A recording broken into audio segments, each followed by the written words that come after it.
products are coming down. Mind that water, Jimmy. Oh, I won't forget that, don't worry. 5 seconds. Ken. I know. No, people forget. No, I was just wondering when he's going to switch on. He's on, right. The red lights are we have lift off. Jimmy, now you're just in the middle of, what, 3 days of video making? Well, for me, it's the first. But they've been constructing the set and doing other shots over the last couple of days. But yes, I suppose it has been 3 days, yeah. And you're making 3 videos now? Yes, we are indeed, yeah. How did that come about? Tell me the story. Well, basically it came about because we've done a new LP, and there's 3 numbers off it that we wanted to feature on video, or at least it was suggested that we did. You know, I always get nervous about doing videos because I'm hardly like instant actor like most of these kids in the new groups are. But yeah, no, it's fun. It's been good actually. Okay. Now the one we've been watching today is what's the title of the track? Well, that's "Live in Peace," and really that was probably the backbone of the fact of doing another album with the firm after the first. You see, we did the first album in not such a long time. Well, mind you, I suppose this didn't take any longer really, this LP. But the fact was that album was almost in reverse to the way that most groups go out. Our album almost promoted a tour because Paul and I wanted to go out live, whereas it's usually the other way around. The tour promotes, you know, the album. And in fact, there's a lot of flaws in it. I mean, the material wasn't very strong. I mean, there was some good, you know, 2 or 3 good things on it, but as an overall album, I guess it had its weak points.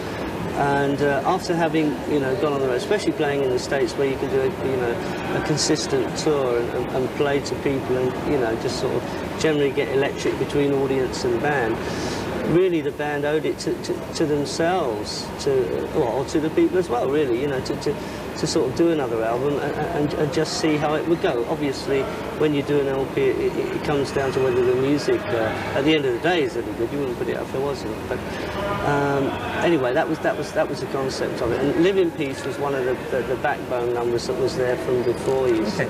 Just backtrack a bit. So you did the first album before you toured. Yes, we did. Right. Then you toured. Yes. Extensively in the States. Yes. And at the end of it, having never toured together in this new group and the film, and you got back and you thought, what happened? What was the experience like? How do you mean, when we got back? Well, I mean, what did you learn from being on the road as a new team together? Well, there's 2 sides to this. You see, the first thing is that Paul and I basically put this thing together as a vehicle to be able to go out and tour, you see. Or play in front of audiences. It was just a vehicle for that. But the thing is, it got so good. When I say so good, as far as the band, you know, a cohesive effort, plus what it was obviously projecting to the audience. Because I think, you know, in a way, a band's only as good as the audience at certain times. You know, I mean. But for instance, what did you learn about each other on the road? Well, we learned that it was coming together fast. You know. Yeah. I mean, some surprises. Well, not surprises, no, because everyone was a good musician in the band, certainly. But you know, you find that, as I was saying about the band being as good as the audience, you start off and you go on stage and you start off the number and you're there, and the audience sort of, you know, give you that response, and then you to rise above, and it keeps going to the point where it's like that the band have to come, you know, above everything to elevate the audience so they go home really, you know, satisfied with a good evening's entertainment. So and that's the way it was going, you know. So you sort of came out, the whole tour. You came out of the tour then feeling very solid and together. Absolutely, yeah. And that attitude took you into the new album then? Yes, it did, it did. And you must have felt much happier then going into that second album? Well, yes, we did. But as you asked about "Live in Peace," that was one of the numbers that we had. That and a number called Cadillac.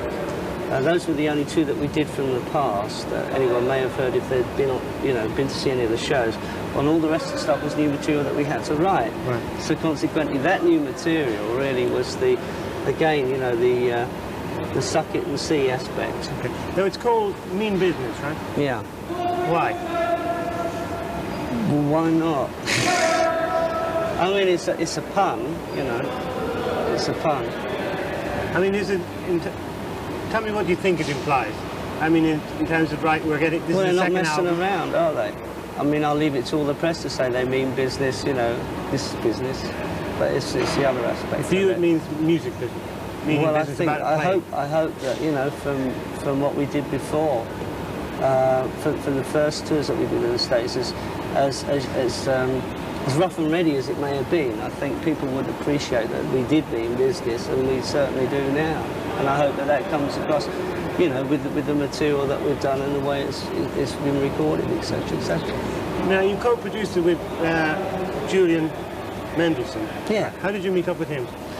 Well, when we did a 12-inch mix of Radioactive, which I don't know whether that was played very much in the States or not, but it was an elongated version of the single, and he was good to work with, and I thought it would be nice to do this with him. And you went into the ZTT studios to do it, yeah? Psalm Studios. ZTT. With Trevor Horn was involved as well, wasn't he? No, it's Trevor Horn's studio. He wasn't involved with us at all, but it's his studio. I mean, he was involved that he let us book it. Did he pass by at all? No, I never saw him. I don't know whether he was there or what. I mean, he may have been away. I don't know. So his connection purely was that he owned the studio? He owns the studio, yeah, but Julian Mendelsohn was doing it with us, you know. So there's no hint of the Trevor Horn sound about any of this? No, not on this. Okay. What tracks have come out really well for you? Tell us about some of the tracks. Well, I think really, as far as the LP goes, there's a great variety. There's a much the maturity of the group over what is basically a year, I think would show. I hope it will show anyway. And I think that the depth employed with each track, which it wasn't like a lack of depth of commitment on any of the tracks on the first album. It's just getting to know each other more and playing together better. I think that will show, but there's a much wider variety of material on this, and yet it still sounds like the same band playing all of it, which is quite, you know, relieving. Do you think Chris and Tony's role changed while you were on tour, and then by the time you went into the studio again? Because they sort of co-produced as well, didn't they? Well, they I don't know what the word is really. Threw in their bit. Well, of course they threw in their bit because they're part of the band. Right. I mean, obviously, if anyone has an idea, you know, it's put forward as part of like the arrangement or something. But more so, what I would say rather than what you're saying is co-production, because it wasn't quite that way. It was more the fact that there was a better understanding between each musician, rather than obviously there would be after a month's playing in the first album. I mean, like a month's rehearsals or whatever. So it was just much tighter and far more, you know, relaxed and less of. It was more enjoyable, really. And exciting too, because you knew the tour was changed. Okay. But you must be happy. Mind you, there are ideas thrown in, but there's no point in going through all that. It sounds like, you know, no, leave that. Right. Leave that. No problem. I'll ask him that. Who? The director. Fine. Yeah. Fine. Okay. A lot of things come off on the spur of the moment. Okay, you know? roll please. Speed. Right, just lit a cigarette, just thrown it away. No problem. Okay. Let's talk a bit more about the album, right? And the tracks, and talk about a few of the tracks. Your favourite. Start with your favourite. Have you got a favourite?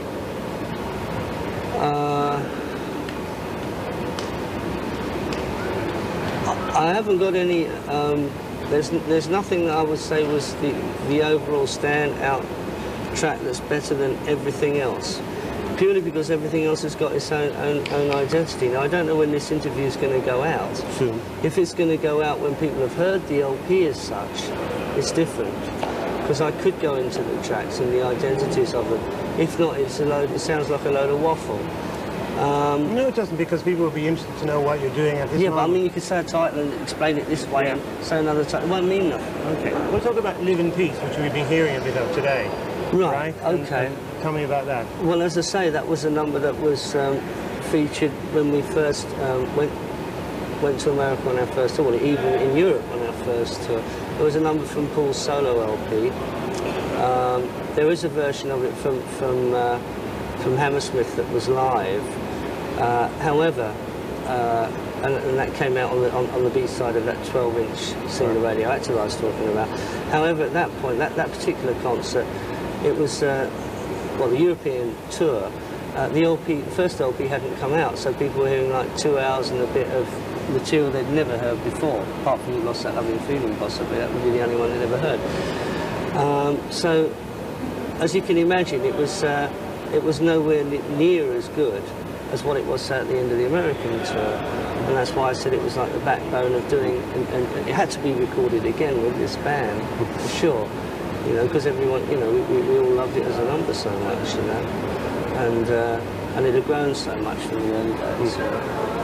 And that makes sense, because by the end of the tour it's always... And obviously, you know, it's such a strong song, it's a great song, the sentiment of the lyrics are brilliant on it.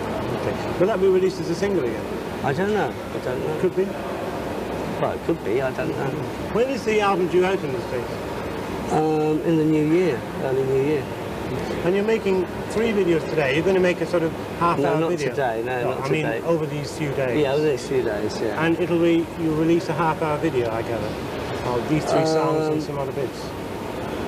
I think so, yeah. Well, these 3, and then there's 2 from the past that we did with Radioactive and Satisfaction Guaranteed. So it'll make up 5. I mean, that's all we've got as far as videos go, if you're talking about releasing them as a package, yeah. What are the other 2 tracks you're filming? What are we going to do when we're here? All the King's Horses and a number called Tear Down the Walls. Tell us about All the King's Horses. That's more sort of synthesizer orientated. It's a song of Paul's. Well, it's a very strong song. It's very strong. I mean, yeah, it's a very strong. Lyrically, what's it about? Lyrically, what's the lyrics about? Well, you can ask him now. I'll ask him. Okay. And the third one? Tear Down the Walls. And that one? That's more a guitar orientated number. It's more rough and ready, I guess, than All the King's Horses. So in a way, within the 3 numbers, there's like a sort of technically constructed one. And, you know. When you're standing up there, you know, all these technicians around, you're having to play to playback. Do you find that difficult? I find it very, very difficult because, well, especially from what we've just come down from me miming a solo, and I can't mime a solo because they're always different, and I can't remember what I did, you know. I mean, they're always different, and it's very difficult, you know. You feel stupid that you can't just hear it and remember it and mime it, but I can't, you know. I don't play like that. It looked all right, though. Well, it might look all right, but you know, and it's pantomime, you know, if you know the word pantomime. I'm sure you do in America. But, okay, let's just change subject again. The new tour. Yeah. When do you hope to tour again? Well, it's in the new year. I think it's mid-March, is it? I mean, you know better than I do at this point. I think it's very, very late February into March or mid-March. I'm looking forward to it? Oh, yeah. Now, how do you think the show will be different from the last one? Can you put your finger on it? Well, we'll have numbers from the second LP to go in. That'll be quite difficult, actually. Even though the first set that we had when we went when we did our first American tour was had its weak holes in it. It's always the most difficult thing in the world to sort of throw things out and put things in, you know. And well, that'll be the different point anyway. You know, it actually will be more solid this set because we've got a lot better material. The one thing about the second LP is I think that every song is very, very strong on the album. And I don't usually say things like that. Well, it sounds like you're very confident with it. Yeah, well, I'm very happy anyway. What sort of venues are you going to play this time, do you know? No. I mean, what would you like to play? Don't ask me technical questions. Okay. So would you like to play big ones or a bit medium-sized? Oh, medium-sized. I think that's what we're doing anyway, you know.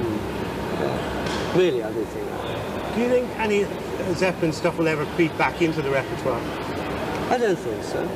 It didn't sound like it with this good material on the Well, new as album. I said to you before, you know, like when I was talking about Live in Peace recorded at Hammersmith, when we did the European tour, there was about 10 dates prior to that, with no, with not a hint or anyone having heard anything from that album. Right. And if you can get through a 2-hour set without people booing you off or shouting for 7 and stuff, you know, or bad company stuff or free stuff. You know, it's good. At least you've arrested them to a point, you know. And it's extremely, you know, sort of rewarding to know that, well, from a player's point of view anyway, that people are willing to listen to what you've got at that point. But I know it's a lot stronger now. Because I remember we talked to you just before that tour. Yes, I know. And you were saying, we've got palm trees again, haven't we? Yeah. And you were saying, well, I don't know what's going to happen, but we're going to go out at Hammersmith and keep our fingers crossed. What was that night like? Oh, well, that was more or less at the end of the European tour. I think we started off in Stockholm or somewhere. I mean, that was the hairiest one, because obviously we'd sort of got a set together and we didn't know whether it would work at all in front of an audience, you know, for that amount of time, as I say, with no old numbers to really, you know, play safely. Just excuse me a second. You carry on, we'll stop when the music starts. What do you want to do? You want to bring that bird in? Well, you carry on and we'll just stop when the music interrupts. Just sit her by me and, you know, she can answer the questions from now on. You need that light. Okay, so we'll cut that now. We'll come back in a second when we've done that shot. I've got do you want to go over any things that you really want to... No, it's just a... do you want to switch the light off there and cut, please? Yeah.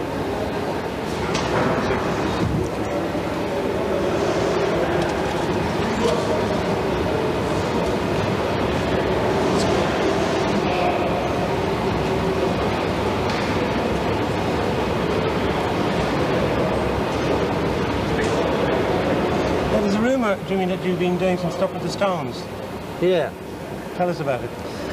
Well, when I was in New York at the end of the tour, well, at the end of the, let's put it right. At the end of the tour that we did in the States, I stayed over for a few extra days in New York, and I heard from Ronnie Wood, who's a really good friend of mine from ages back, and Keith's been a really good friend of mine, and they were doing a solo album, and they said, why don't you come down to the studio? And we've got loads of tracks and stuff, and I said, well, if you want any solos, I'd love to do them. I went down the first night, and we just jammed and had a tremendous time, actually. And, who was there? I don't know the name. Well, I was told the names of the guys, but I've forgotten them now. There were two guys from the band that do the David Letterman show, and obviously Ronnie and Keith, and oh gosh, there were loads of people there actually. But it was a fantastic night, and the next night I was going to go down and put the solos on this on their stuff. And when I got down there, Mick was there. I think it might have been some time since he'd seen them prior to that. And he'd just done a vocal on one of the numbers, which is the one that I put some stuff on. Actually, at the time I did bits and pieces on it, and I don't really know now what I actually ended up doing. Apparently it's out, and I'd really like to hear it, because I haven't. What was it called? I don't know. It wasn't called I Don't Know, but I just don't know. I see, you just did that one track? Yeah. The night before, I mean, were you doing all sorts of new stuff? Or no, well, we were just jamming and doing it.